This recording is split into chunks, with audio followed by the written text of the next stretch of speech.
Olá, muito bom dia, bem-vindo ao FM Podcast. E esta semana recebemos alguém que dispensa qualquer tipo de apresentação. Ela é política e também uma defensora ferrenha dos direitos humanos. Falo sim de Eulália Nhatitima, aqui a cumprimento desde já. Bem-vinda a esta linda conversa. Olá, Adelaide. Muito obrigada pelo convite. Desde que recebi a tua chamada, estive sempre muito ansiosa para podermos interagir, não só partilhar experiência, mas também aprender um pouco daquilo que tu tens para nos dizer. Portanto, muito obrigada pelo convite mesmo e eu espero que possa corresponder não só às tuas expectativas, mas às expectativas da televisão Miramar e do público em geral. Como já disse, dispensa qualquer tipo de apresentação. Importa salientar que esta mulher é guerreira, é ferrenha, é inspiradora, acima de tudo. Ela que já passou por vários momentos bons e maus. É também filha única. É verdade, Da Adelaide. menina, nesse É caso. verdade. Não sei se felizmente ou infelizmente, mas eu sou filha única, sim, no meio de 4 rapazes. E eu penso que o facto de ter sido filha única, portanto, deu-me esta visão de ser uma mulher guerreira, uma mulher que corre atrás dos seus sonhos, mas acima de tudo uma mulher protetora, porque eu tive sempre esta tendência de proteger, portanto, os meus irmãos. Então eu penso que isto favoreceu-me de certa forma, não é? Mas esta veia nós sabemos que parte desde cedo. Sempre olhou para os seus pais como fonte de inspiração. Ah, É família em Atitima, mas tem uma mãe que é guerreira. Esta mulher que sempre disse nos momentos certos e na hora certa e disse: filha, vou. É verdade. Toda a nossa referência, de facto, eu penso que isso acontece com todas as famílias. Portanto, toda a nossa referência parte da família, e sobretudo a família nuclear. Então, tudo aquilo que eu sou hoje devo em primeiro lugar a Deus e devo aos meus pais, à minha mãe e ao meu pai.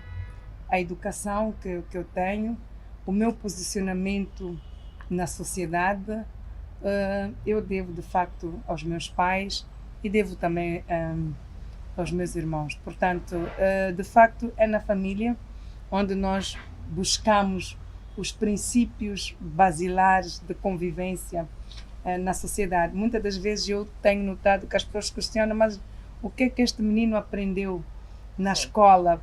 Porque os nossos professores não estão a dar educação. Na verdade, eu penso que a educação nós buscamos-la em casa. Portanto, na escola nós vamos buscar conhecimento, vamos buscar aprendizado, mas educação mesmo parte da casa. Então, tudo aquilo que eu sou, todos os princípios que me norteiam e valores, eu busquei sem dúvida na minha família.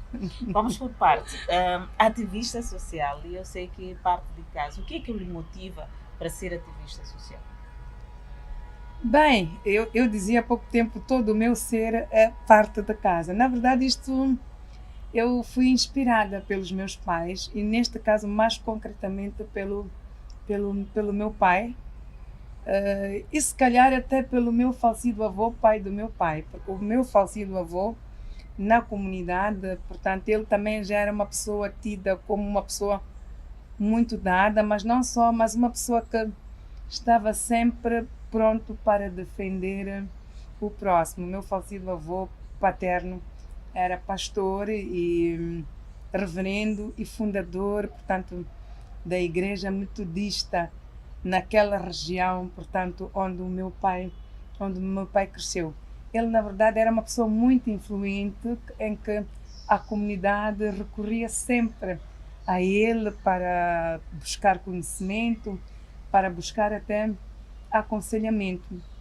E eu penso que o meu pai também herdou um pouco disto do meu avô, que era uma pessoa muito ponderada. E o meu pai até hoje é uma pessoa extremamente ponderada.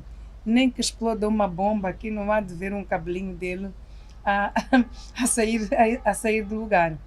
Então, eu fui apreciando sempre esta forma de ser e estar do papá, e mais tarde ele também passa pela Cruz Vermelha de Moçambique, onde esteve durante 18 anos, e também fui acompanhando a sua dedicação, a forma como ele se entregava à causa das pessoas mais desfavorecidas. E tenho também uma passagem em que eu passeava com ele muito nova e cruzámos-nos com um indivíduo que ele tivera julgado. Ele não se recordava do senhor. O senhor saudou-lhe: doutor, como é que está? Ele cumprimentou, disse: mas olha, eu não me recordo de si.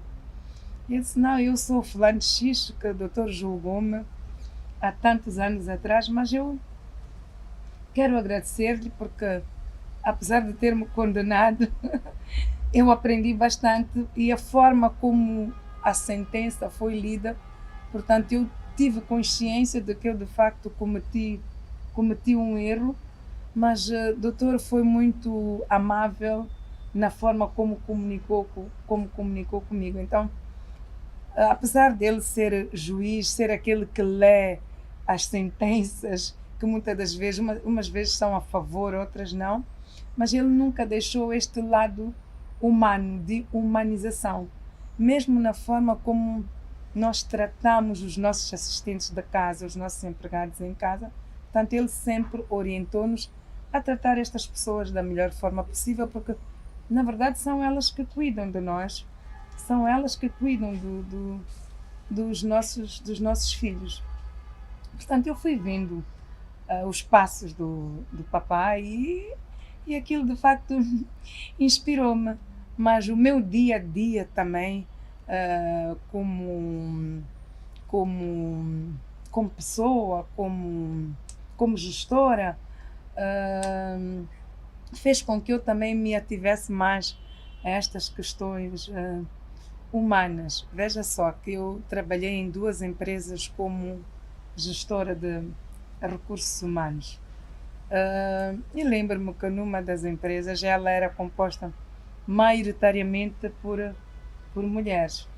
E tínhamos desafios, porque as mulheres, elas têm que fazer os filhos, né? Têm que engravidar, e muitas das vezes a minha direção ficava preocupada com esta situação: mas já, as mulheres desta empresa estão a engravidar, e isto é prejudicial para nós. E às vezes a primeira medida que lhes passava pela cabeça é que pronto, temos que rescindir o contrato. Mas não é, eu muitas das vezes tive que conversar com eles que não, rescindir o contrato não é a solução, mas o que nós temos que fazer é um ajustamento, olhar para esta funcionária e tentarmos nos ajustar, porque ela agora é mãe, e se calhar mãe de primeira viagem, provavelmente ela não consegue entrar mais cedo, mas se ela entrar às 9 também, vamos ter uma trabalhadora mais feliz. Sim. Não é? Não vale a pena pressionarmos a trabalhadora a entrar às 7h30 e ela chega toda cansada, mal disposta, não vai produzir e preocupada porque não deixou as coisas bem resolvidas em casa.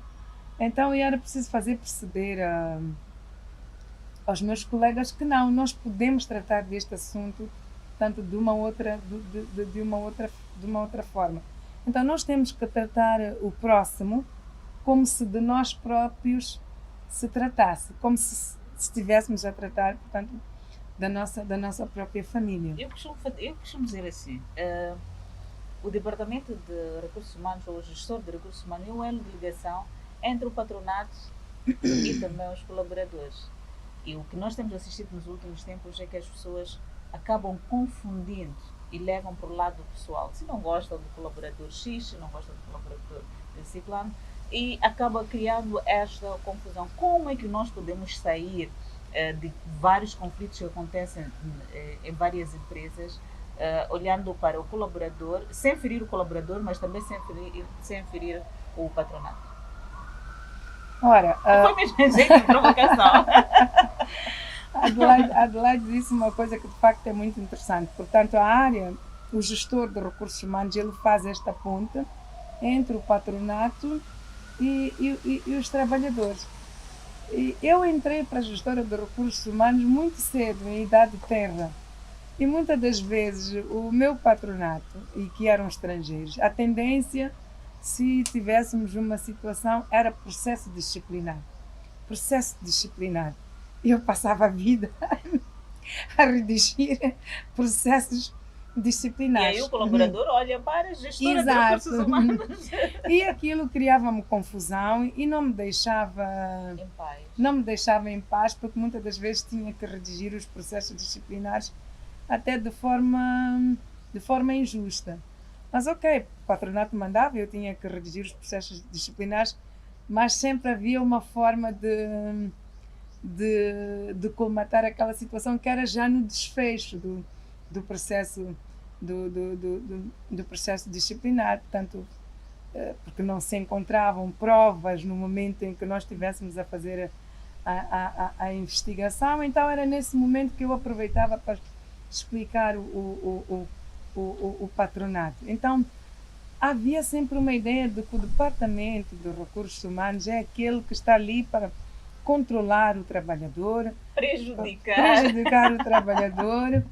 Mas pronto, então eu fui lendo um pouco mais sobre como é que nós podemos humanizar os serviços de recursos humanos, porque na verdade o gestor de recursos humanos também tem que criar condições para que aquele colaborador, aquele trabalhador se sinta bem dentro da empresa, porque quando nós temos um trabalhador satisfeito, naturalmente os níveis de produção, os níveis de rendimento da empresa também crescem. Então é preciso criar condições, naturalmente dentro daquilo que são as capacidades da empresa, para que o trabalhador também se sinta bem e se sinta parte do processo e da solução dos problemas, dos desafios que aquela instituição, portanto, se propõe a alcançar. Então, nós temos que ter gestores de recursos humanos cada vez mais amigos, mais friendlies, não é? Como se diz.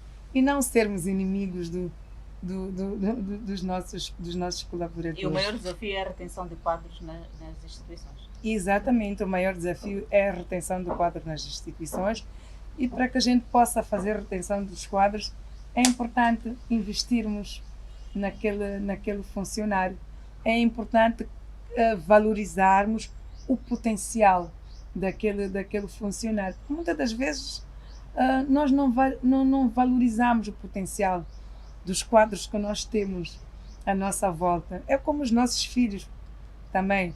Os nossos filhos, quando se aproximam, a primeira tendência é que nós dizemos: eu já sou mais crescida, já tenho mais experiência, mas temos que parar 2, 3 minutos para poder ouvir os nossos filhos, porque eles têm sempre alguma coisa a dizer.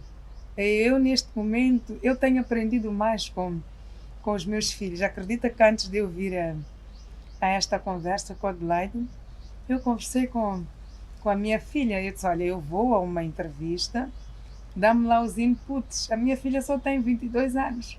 Ora, se eu investir na minha filha e ela hoje está formada, então eu tenho que acreditar que a minha filha tem sempre algo para dizer. Então o mesmo também deve acontecer nas instituições. É preciso valorizar os quadros, é preciso valorizar os colaboradores e saímos todos satisfeitos, naturalmente. E tanto que eu até digo muitas vezes que até o que nós devemos ter nas instituições é mais líderes do que chefes. Porque se temos líder, se esta pessoa, mesmo não conhecendo aquele departamento, se conversa com os seus subordinados,